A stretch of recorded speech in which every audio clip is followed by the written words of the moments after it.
ನವದುರ್ಗಿಯರು ಕೂಷ್ಮಾಂಡಾದೇವಿ ಸುರಾ ಸಂಪೂರ್ಣ ಕಲಶಂ ರುಧಿರಪ್ಲುತಮೇವ ಚ ದಧಾನಾ ಹಸ್ತಪದ್ಮಾಭ್ಯಂ ಕೂಷ್ಮಾಂಡಾ ಶುಭದಾಸ್ತು ಮೇ. ನವದುರ್ಗಿಯರಲ್ಲಿ 4ನೆಯ ದಿನ ಕೂಷ್ಮಾಂಡಾದೇವಿಯ ಅವತಾರವನ್ನು ಪೂಜಿಸಲಾಗುತ್ತದೆ.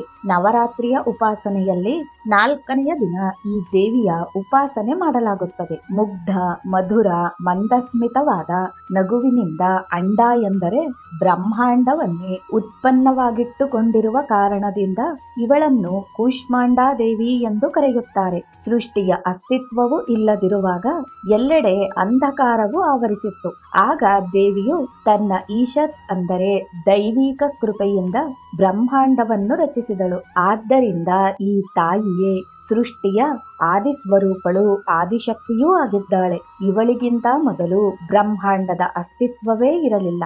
ಇವಳ ನಿವಾಸವು ಸೂರ್ಯಮಂಡಲದ ಒಳಗಿನ ಲೋಕದಲ್ಲಿದೆ. ಸೂರ್ಯ ಲೋಕದಲ್ಲಿ ವಾಸ ಮಾಡುವ ಅರ್ಹತೆ ಮತ್ತು ಶಕ್ತಿ ಕೇವಲ ಇವಳಲ್ಲಿ ಮಾತ್ರವೇ ಇದೆ. ಇವಳ ಶರೀರದ ಕಾಂತಿಯ ಪ್ರಭೆಯು ಸೂರ್ಯನಿಗೆ ಸಮಾನವಾಗಿ ದೇದೀಪ್ಯಮಾನವಾಗಿ ಹೊಳೆಯುತ್ತದೆ. ಇತರ ಯಾವ ದೇವತೆಗಳು ಇವಳ ತೇಜಸ್ಸಿನ ಪ್ರಭಾವಕ್ಕೆ ಸರಿಸಾಟಿಯಾಗಲಾರರು. ಇವಳ ತೇಜಸ್ಸು ಮತ್ತು ಪ್ರಕಾಶದಿಂದ 10 ದಿಕ್ಕುಗಳೂ ಪ್ರಕಾಶಿಸುತ್ತಿರುತ್ತದೆ.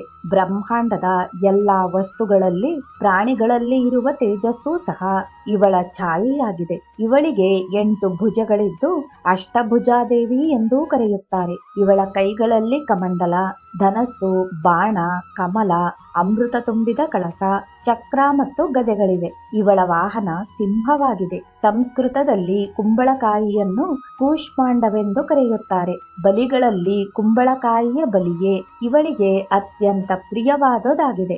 ಈ ಕಾರಣದಿಂದಲೇ ಇವಳನ್ನು ಕೂಷ್ಮಾಂಡಾದೇವಿ ಎಂದು ಕರೆಯುತ್ತಾರೆ. ಜಗಜ್ಜನನಿ ಕೂಷ್ಮಾಂಡಾದೇವಿಯ ಉಪಾಸನೆಯಿಂದ ಭಕ್ತರ ಎಲ್ಲಾ ರೋಗ ಶೋಕಗಳು ನಾಶವಾಗುತ್ತವೆ. ಇವಳ ಭಕ್ತಿಯಿಂದ ಆಯಸ್ಸು, ಯಶಸ್ಸು, ಬಲ, ಆರೋಗ್ಯದ ವೃದ್ಧಿಯಾಗುತ್ತದೆ. ತಾಯಿ ಕೂಷ್ಮಾಂಡಾದೇವಿಯು ಅಲ್ಪ ಸೇವೆ ಭಕ್ತಿಯಿಂದಲೇ ಪ್ರಸನ್ನಳಾಗುತ್ತಾಳೆ. ತುಂಬು ಹೃದಯದಿಂದ ಮನುಷ್ಯನು ಇವಳಿಗೆ ಶರಣಾಗತನಾದರೆ ಅವನಿಗೆ ಅತ್ಯಂತ ಸುಲಭವಾಗಿ ಪರಮಪದದ ಪ್ರಾಪ್ತಿಯಾಗುತ್ತದೆ.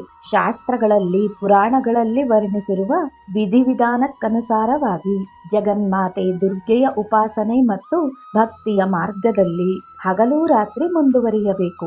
ದುರ್ಗೆಯ ಭಕ್ತಿ ಮಾರ್ಗದಲ್ಲಿ ಕೆಲವು ಹೆಜ್ಜೆ ಮುನ್ನಡೆದರೆ ಭಕ್ತ ಸಾಧಕನಿಗೆ ಅವಳ ಕೃಪೆಯ ಸೂಕ್ಷ್ಮ ಅನುಭವವಾಗುತ್ತದೆ. ಈ ದುಃಖಮಯ ಸಂಸಾರವು ಅವನಿಗೆ ಅತ್ಯಂತ ಸುಖಮಯ, ಸುಗಮವೆನಿಸುತ್ತದೆ. ತಾಯಿ ದುರ್ಗೆಯ ಉಪಾಸನೆಯು ಮನುಷ್ಯನಿಗೆ ಸಹಜ ಭಾವದಿಂದ ಭವಸಾಗರವನ್ನು ದಾಟಲು ಸುಗಮವಾದ ಶ್ರೇಯಸ್ಕರ ಮಾರ್ಗವಾಗಿದೆ. ಕೂಷ್ಮಾಂಡಾದೇವಿಯ ಉಪಾಸನೆಯು ಮನುಷ್ಯನಿಗಿರುವ ಕಷ್ಟ ಕಾರ್ಪಣ್ಯಗಳಿಂದ ಪೂರ್ಣವಾಗಿ ಮುಕ್ತಗೊಳಿಸಿ ಅವನಿಗೆ ಸುಖ, ಸಮೃದ್ಧಿ ಮತ್ತು ಉನ್ನತಿಯ ಕಡೆಗೆ ಕೊಂಡೊಯ್ಯುತ್ತದೆ. ಆದ್ದರಿಂದ ಲೌಕಿಕ, ಅಲೌಕಿಕವಾದ ಉನ್ನತಿಯನ್ನು ಬಯಸುವವರು ಇವಳ ಉಪಾಸನೆಯಲ್ಲಿ ಸದಾಕಾಲ ಕಾರ್ಯತತ್ಪರರಾಗಿರಬೇಕು.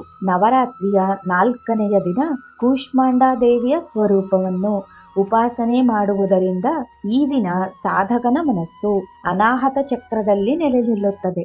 ಆದ್ದರಿಂದ ಅಂದು ಅವನು ಅತ್ಯಂತ ಪವಿತ್ರವಾದ ನಿಶ್ಚಿತ ಮನಸ್ಸಿನಿಂದ ಕೂಷ್ಮಾಂಡಾದೇವಿಯ ಸ್ವರೂಪವನ್ನು ಧ್ಯಾನದಲ್ಲಿ ಇರಿಸಿಕೊಂಡು ಪೂಜೆ, ಉಪಾಸನೆಯ ಕಾರ್ಯದಲ್ಲಿ ತೊಡಗಬೇಕು. ನಮ್ಮ ಜೀವನದ ಇಹಪರ ಏಳಿಗೆಗೆ, ಲೌಕಿಕ ಅಲೌಕಿಕ ಜೀವನದ ಉನ್ನತಿಗೆ ಪ್ರೇರಕಳು, ಪೋಷಕಳೂ ಆಗುವಂತೆ ಕೂಷ್ಮಾಂಡಾದೇವಿಯ ಅನುಗ್ರಹವನ್ನು ಬೇಡೋಣ.